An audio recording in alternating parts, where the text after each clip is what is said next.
Damián. Un informante de los bajos fondos me puso una cita en un bar de mala muerte del centro de la ciudad. Me iba a pasar una serie de datos claves para uno de mis libros. Asistí a la cita y no vi por ninguna parte a este sujeto.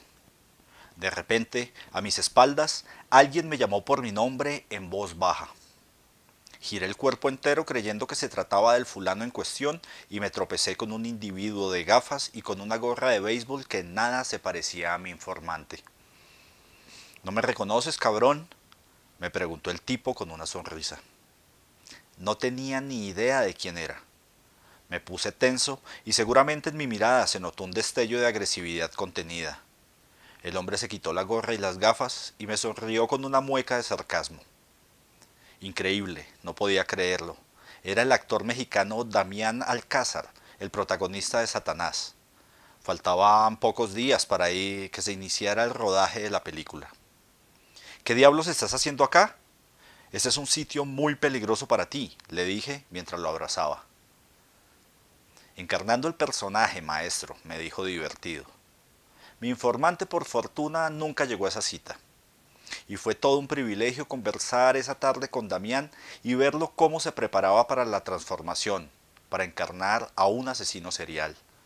Le gustaba trabajar en caliente, en el terreno, e ir sintiendo cómo el personaje lo invadía poco a poco, cómo se iba apoderando de su cuerpo. A la manera antigua, según las reglas de la vieja escuela. Esa es la diferencia entre un actor y un artista. Procesos.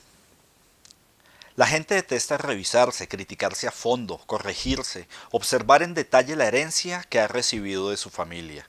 Las inclinaciones más sórdidas, la inestabilidad emocional, los vicios, la pereza, la paranoia o la gula. A la gente tampoco le gusta evocar aquellos momentos de la niñez o de la adolescencia que fueron críticos, momentos en los cuales nos hirieron y nos dejaron cicatrices que sangran una y otra vez. Y me he dado cuenta de que mientras más inteligente es la gente, mientras más racional es, mientras más ha leído y más cultura posee, peor, porque su capacidad de discurso es utilizada para ocultar toda su negligencia, todas las fallas que le contaminan su vida hasta hundirla en el vacío de sí misma sin remedio alguno. Y bueno, se va asumiendo poco a poco en la soledad y en cierto resentimiento que le otorga una mirada de resignación venenosa que tarde o temprano aflorará y la delata.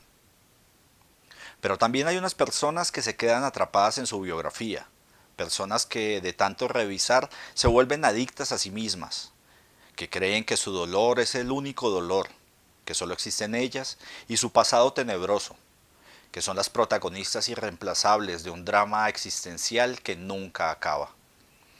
Esos también se van quedando atrapados y también terminan resentidos con el paso de los años, creyendo que la felicidad ajena es inmerecida. La clave está en hacer los procesos y después olvidarse de sí mismo, dar un paso más y hacerse invisible, impalpable, imperceptible. Revisar el yo para desaparecerlo, para no quedar atrapado en él y no repetir nada. Ahondar y esfumarse. Ese es el secreto.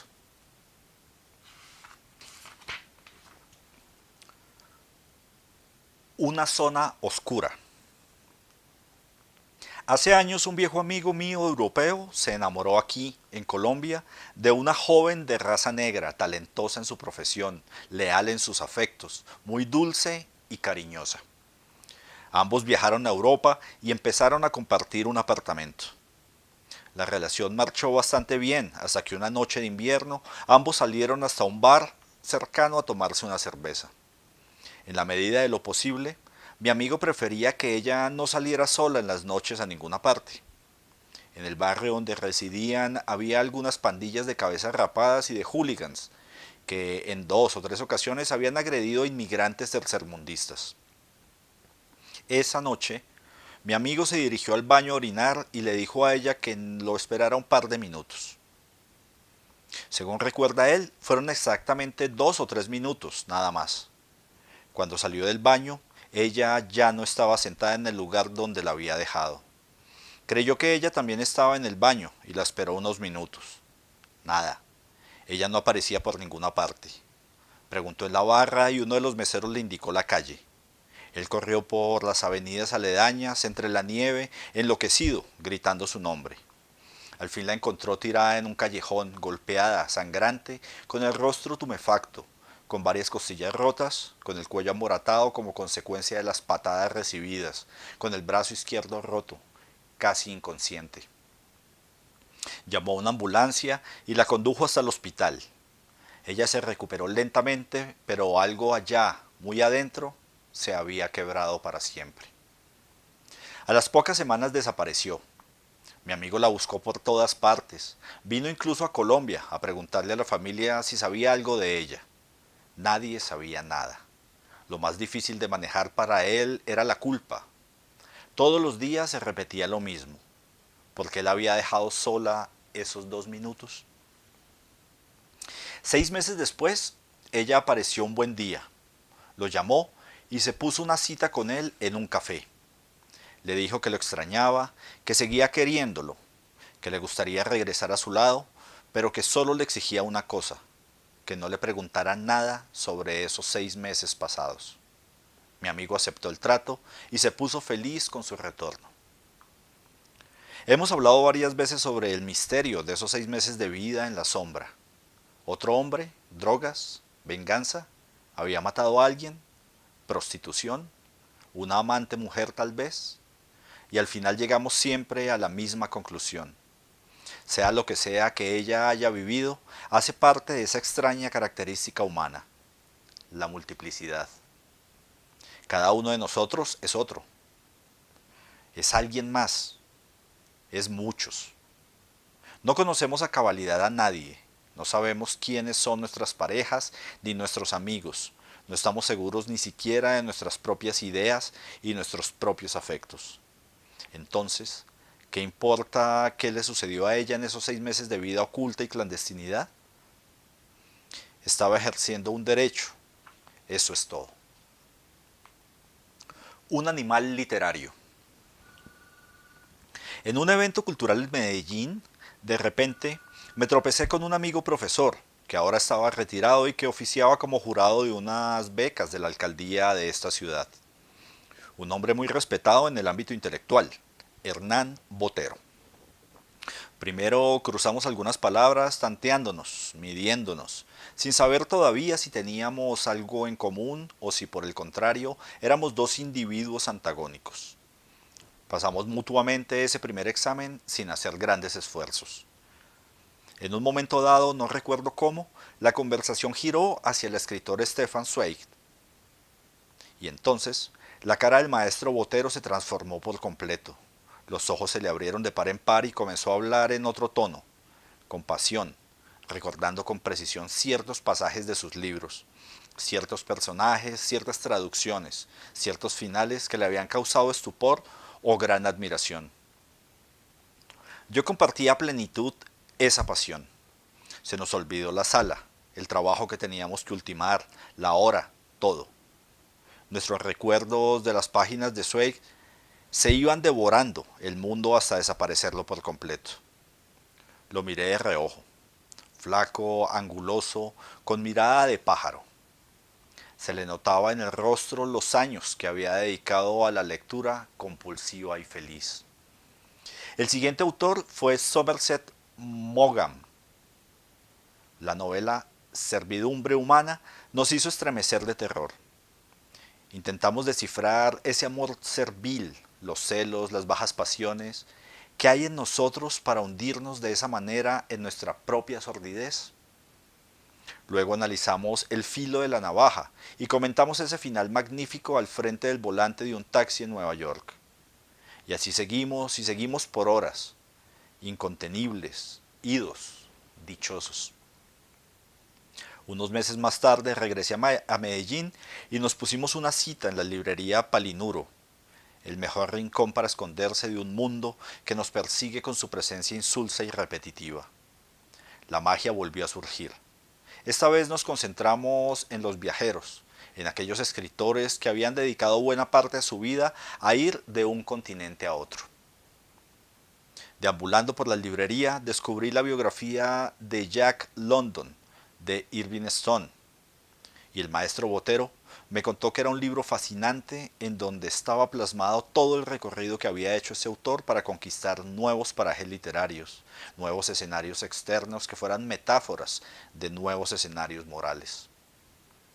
Lo compré gracias a sus consejos, y meses más tarde, leyendo ese texto, mi fe absurda y demencial en las palabras, que había sufrido una severa crisis, revivió gracias a la prosa dura y dulce a un tiempo de Irving.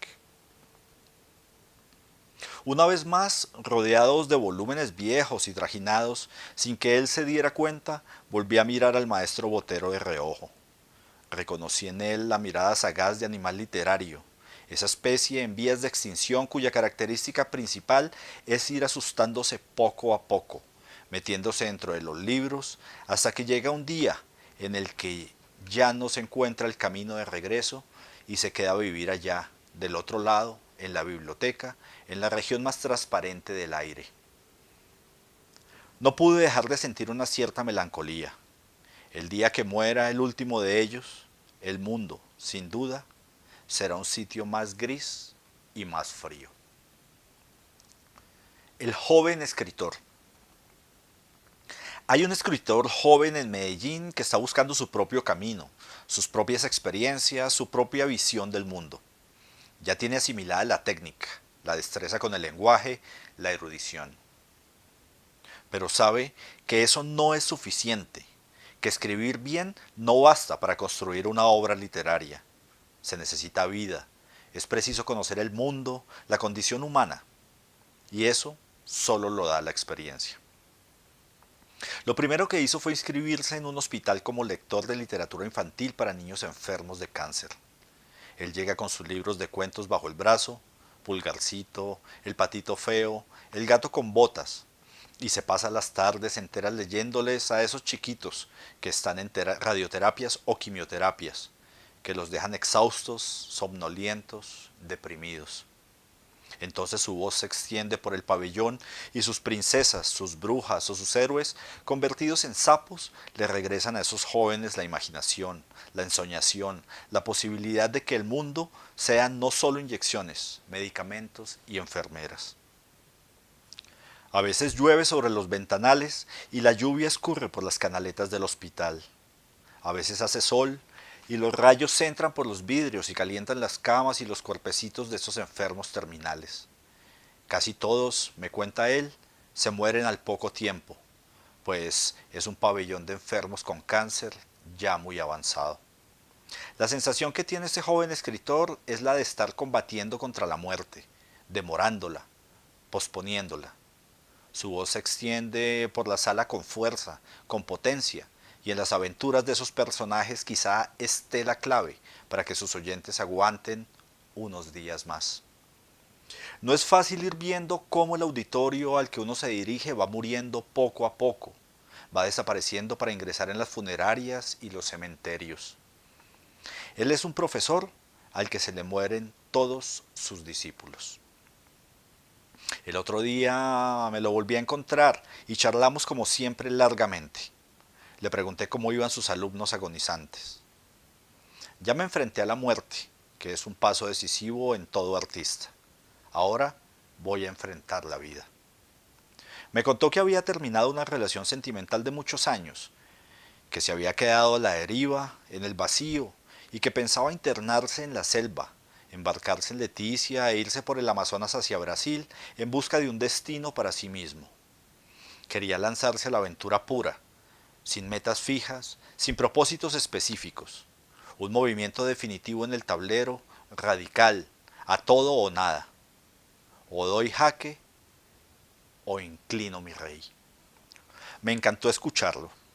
No sé si algún día logre escribir una obra sólida o no, pues para lograrlo se necesita mucha perseverancia, mucha terquedad. Pero lo que sí sé es que al asimilar a fondo los años de formación, al ir paralelo a la vida misma, va por el camino correcto.